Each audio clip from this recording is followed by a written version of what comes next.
ঢেকিয়াজুলিৰ বাটাচীপুৰ পথৰ ইণ্ডাষ্ট্ৰীৰ কাষত আজি শুভ উদ্বোধন কৰা হৈছে এচিভাৰ্ছ ইণ্টাৰনেশ্যনেল একাডেমীৰ। উল্লেখ্য যে শিশুসকলৰ মগজুত কোনো চাপ সৃষ্টি নকৰাকৈ খেল ধেমালিৰ জৰিয়তে উন্নত মানৰ পদ্ধতিৰে শিশুসকলক পাঠদান কৰাৰ উদ্দেশ্যে আজি উক্ত বিদ্যালয়খনিৰ শুভাৰম্ভ কৰা হয়।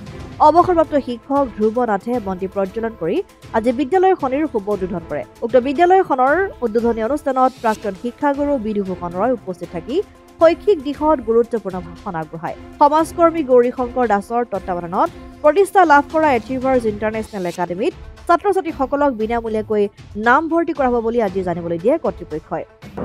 আজি ঢেকিয়াজুলি শ্বহীদ নগৰী ঢেকিয়াজুলিৰ যিটো শৈক্ষিক পৰিৱেশ সেইটো মই স্বাগতম জনাইছোঁ আৰু বিশেষকৈ মাতৃসকল সজাগ হৈছে আজিকালি শিক্ষাৰ প্ৰতি। আগে তেনেধৰণৰ কোনো পৰিৱেশ নাছিল। আজিকালি এবছৰ দুবছৰ 3 বছৰৰ পৰাই ল'ৰা ছোৱালীক কেনেকৈ শিক্ষা দিব লাগে, কেনেকৈ আচৰণ বিচৰণ শিকাব লাগে, সকলোবোৰ কথা আজি এইখন বিদ্যালয়ৰ পৰা আৰম্ভ কৰিব পাৰিব।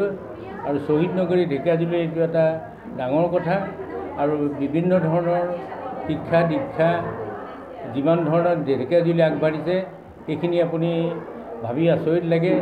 ঢেকিয়াজুলিৰ পৰা প্ৰশান্ত বৈশ্যৰ ৰিপৰ্ট, অসম আদিত্য।